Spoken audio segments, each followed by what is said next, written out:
You are standing in complete darkness. The air smells of ancient cedar oil, dried myrrh, and cold stone. You are dead, and everything you ever did, every lie you told, every kindness you granted, has been condensed into a single object, your own heart. Across from you stands a towering silhouette with the head of a jackal. He doesn't look at you with malice or with mercy, only total, terrifying indifference. This is Anubis, Lord of the Dead, and in his hands your eternity rests on something as fragile as a single bird feather. Before Anubis stood beside the scales, before he guided the dead through the darkness of the Duat, he was already one of Egypt's most ancient and mysterious gods. But the most famous account gives Anubis a far darker origin. Nephis, the wife of Set, secretly slept with Osiris. Osiris had mistaken her for her sister Isis, and from that forbidden union, Anubis was born. Nephis knew what would happen if Set discovered the child. Fearing her husband's rage, she abandoned the newborn in the wilderness. She left him there, hidden from the gods she feared. But Anubis did not die. Isis searched for him, aided by wild dogs, and followed the child's scent through the desolate land. When she finally found him, she took him in and raised him as her own. Anubis became her loyal guardian, protecting Isis in life and later helping her preserve the murdered body of Osiris. From the beginning, he existed at a boundary between the living and the dead, between light and darkness, between what could be seen and what had been hidden. The tale of Nephis abandoning Anubis comes from the writing of a Greek philosopher called Plutarch, who wrote during the Roman period, thousands of years after Anubis had first appeared in Egyptian religion.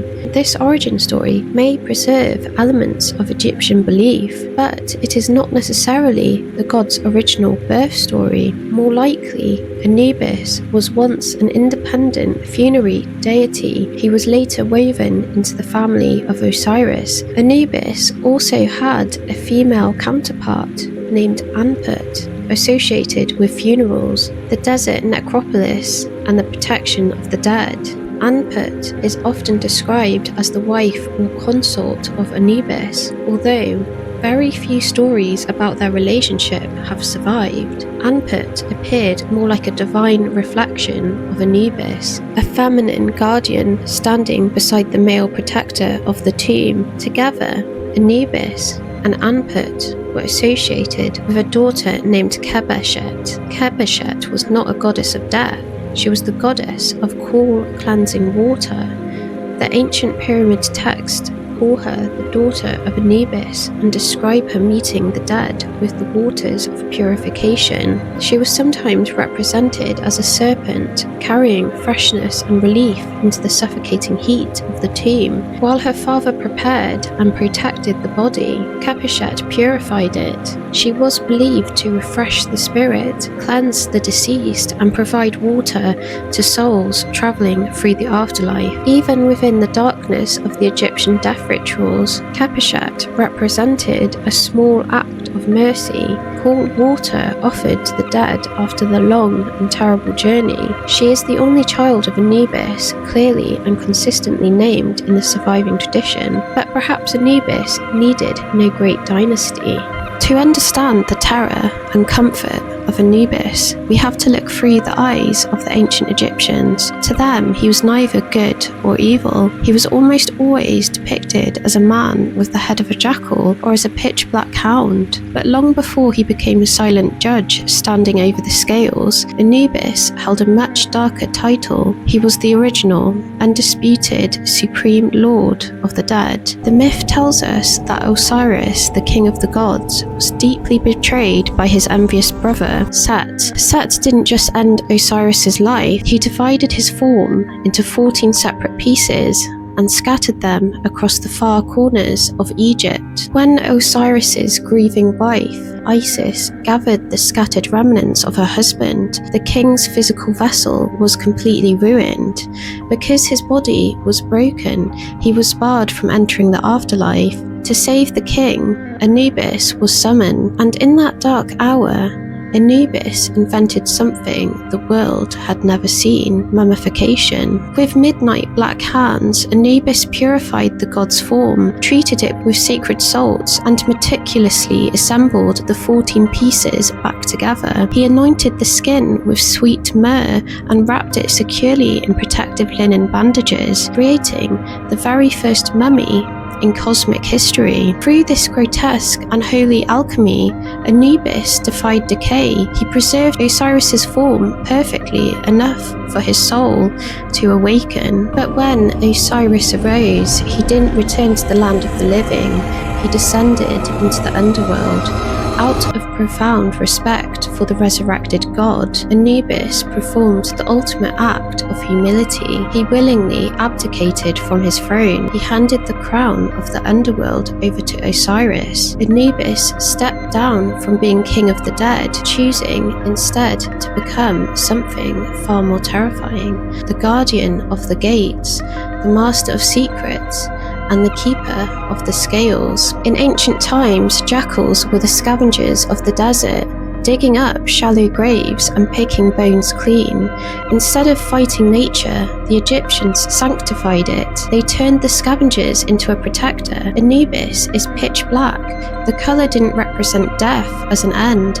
It symbolised the rich black soil of the Nile riverbanks and the colour of rebirth, regeneration, and the perfect preservation of mummification. Anubis was the god of embalming, the lord of the sacred land, who ensured your physical body didn't rot away into nothingness. When Egyptians breathed their last, death was not the end. It was the beginning of the most dangerous journey their soul would ever face. Beyond the tomb, beyond the body wrapped in linen and sealed beneath stone, waiting was the Duat, the Egyptian underworld. But the Duat was not simply a cave beneath the earth. It was a living nightmare, a shifting realm of impossible darkness, where rivers of blood cut through the black sands, lakes of fire boiled beneath starless skies, and ancient gates stood sealed by demons too monstrous to belong to the world of the living. Some had crocodile jaws, some carried knives, some drank the shadows of the dead, and each gate had a guardian. Each guardian had a name, a terrible name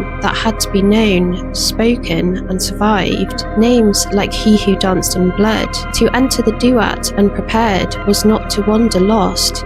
It was to be hunted, because in this realm the soul was fragile. Every lie, every sin, every secret carried weight, and if the dead travelled alone, without protection, without magic, without the guidance of the gods, they would not simply die again, they would be torn apart forever.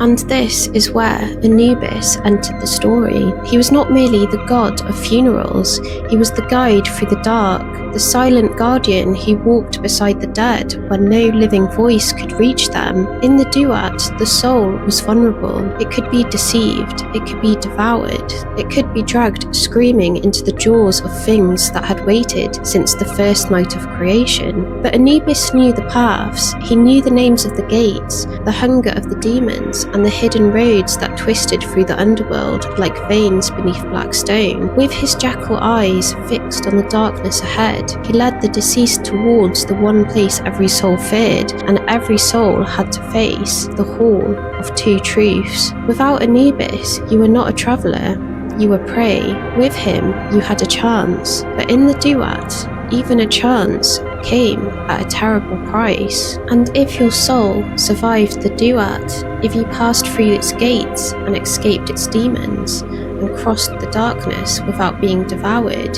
you would finally arrive at the place every soul feared, the Hall of Ma'at. Here, there was nowhere left to run. Before your heart ever touched the scales, you had to stand before the 42 divine judges, ancient beings who listened as you declared your innocence. These were the negative confessions, the sins you swore that you had not committed. I have not stolen, I have not killed, I have not lied, I have not caused suffering. But in this hall, words alone meant nothing, because the gods were not listening to your voice. They were waiting for your heart to speak its truth. When the confessions were finished, Anubis led you to the center of the chamber. The great golden scales stood beneath the gaze of the gods. There, in the absolute silence, he reached into your chest and drew out your heart. For the Egyptians, the heart was not just an organ, it was the truth of you. It remembered every thought, every desire, every cruelty, every kindness, every secret you tried to bury. You could lie to kings, you could lie to priests, you could even lie to yourself, but your heart never lied. Anubis placed it on one side of the scale.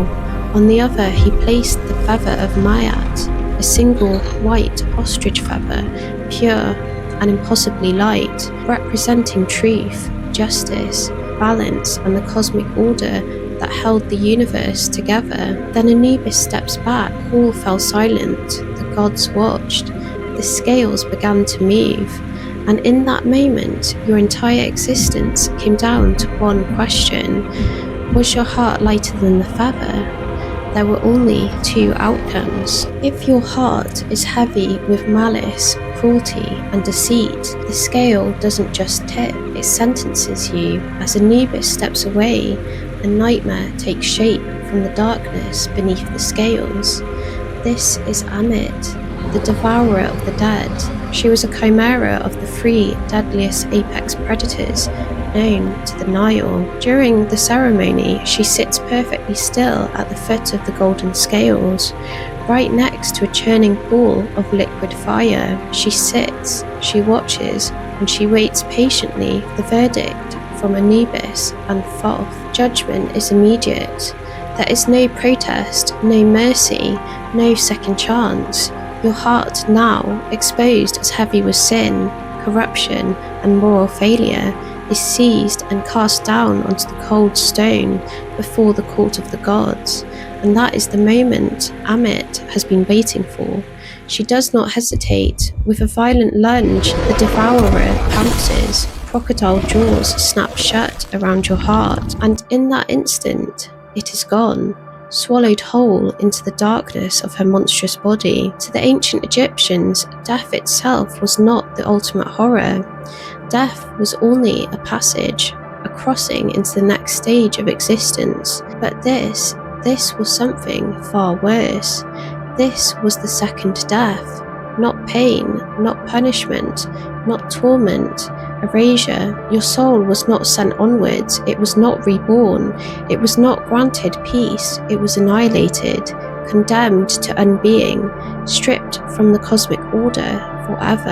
And to the ancient Egyptians, there was no fate more terrifying. But if you lived a life of virtue, truth, and kindness, the scale hovers in perfect balance. Your heart is as light as the feather. Anubis looks up and nods, passes your soul to Osiris. You are declared true of voice. You are granted entrance into Aaru, the field of reeds. It is the flawless mirror of Egypt, but without pain, without sickness, and without death. You live forever among the gods, farming fertile fields that never wither, reunited with everyone you've ever lost. The Egyptians did not fear death because they feared Anubis. They feared death because, in the end, the Duat revealed what every soul had tried to hide. Anubis was not the enemy, he was the witness, the silent figure beside the scales, watching as every secret, every cruelty, every kindness, and every lie rose from the heart and took its weight, because the final judgment was not decided by kings, priests, gold, or power. It was decided by the truth that you carried inside yourself. Anubis only held the balance, and when the feather was placed against your heart, there was nothing left to pretend. You would either rise into eternity or fall into nothing.